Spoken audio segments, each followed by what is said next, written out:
Fala galera, análise de Vasco 1, Fortaleza 0, pela 27ª rodada do Brasileirão. Começando a nossa análise pelo comportamento das equipes na partida. Vasco entrou num 4-3-3 e o Fortaleza num 4-2-3-1. Olhando aqui para a distribuição dos jogadores em campo, parece ter havido um equilíbrio aí, não parece que uma equipe pressionou mais a outra dentro do seu campo. E quando a gente olha a concentração das jogadas, a gente consegue confirmar isso, tá? Também um equilíbrio aqui. O Vasco teve a maior parte das suas jogadas no meio de campo, né, 51%, e o Fortaleza 50%.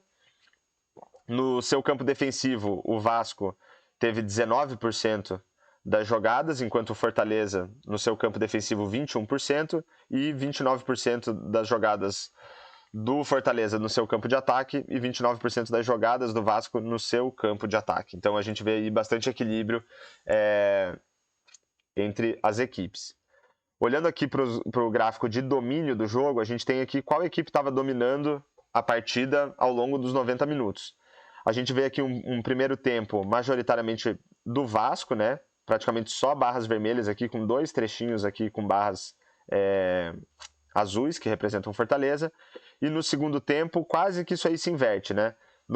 Até os 15 minutos do primeiro tempo, um domínio maior do Vasco, e depois dos 15 até o final, praticamente um domínio do Fortaleza.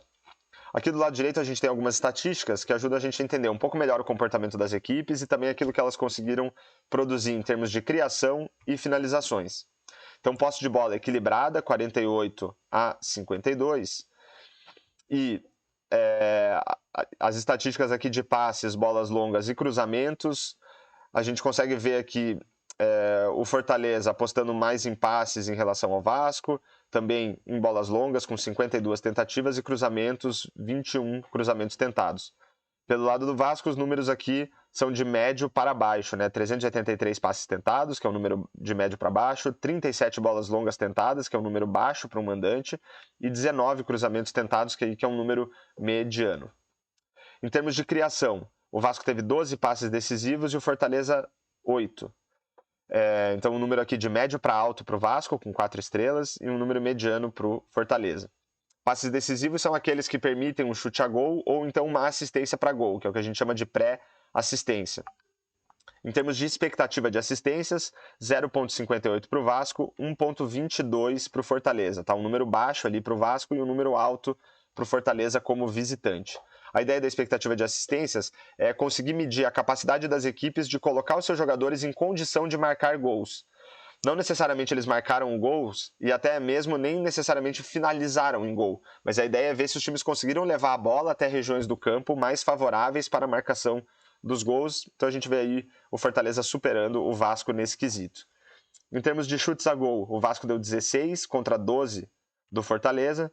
Dos 16 chutes do Vasco, 2 foram bloqueados, 6 foram para fora, 7 defendidos além do gol marcado. Pelo lado do Fortaleza foram 2 chutes bloqueados, 6 chutes para fora e 4 defendidos.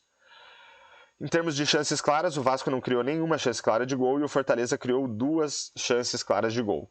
Mas a gente só olhar a quantidade de chutes não diz muito para a gente sobre a qualidade das oportunidades criadas, nem dos chutes propriamente ditos. Para isso a gente tem a expectativa de gols, que mede a qualidade das oportunidades, e a expectativa de gols pós-chute, que mede a qualidade dos chutes em si, né? Adiciona, além da qualidade da oportunidade, considera também a qualidade do chute.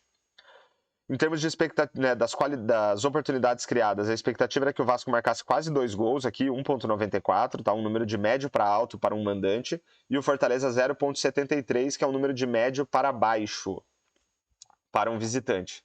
Quando a gente adiciona a qualidade dos chutes, a expectativa era que o Vasco marcasse 0,96 gols, enquanto o Fortaleza 0,79. A diferença entre a expectativa de gols pós-chute e a expectativa de gols dá uma medida para a gente da qualidade das finalizações. Aquilo que os atacantes conseguiram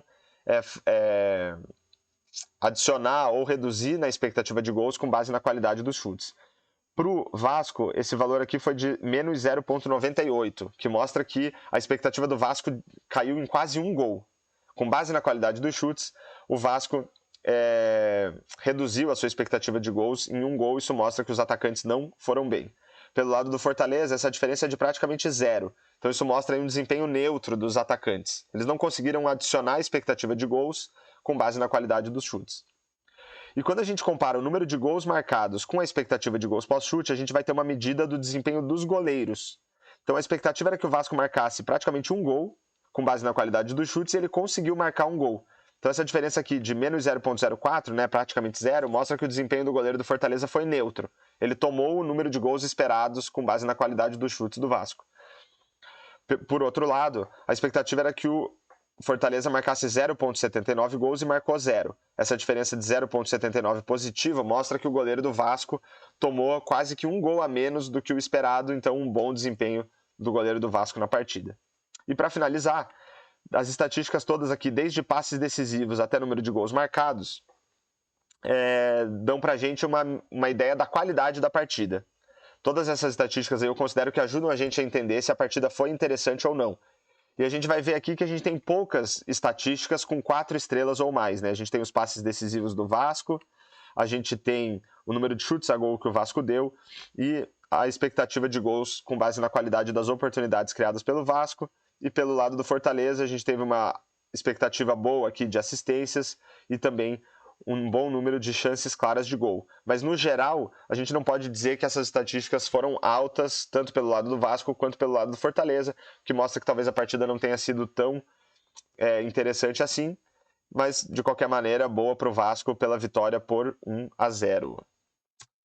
Então, fechamos mais uma análise aí de Vasco 1, Fortaleza 0. Espero que vocês tenham gostado da análise. Peço para vocês se inscreverem no canal, deixar um comentário e um like e compartilhar o vídeo para o YouTube divulgar mais esta análise. E falou!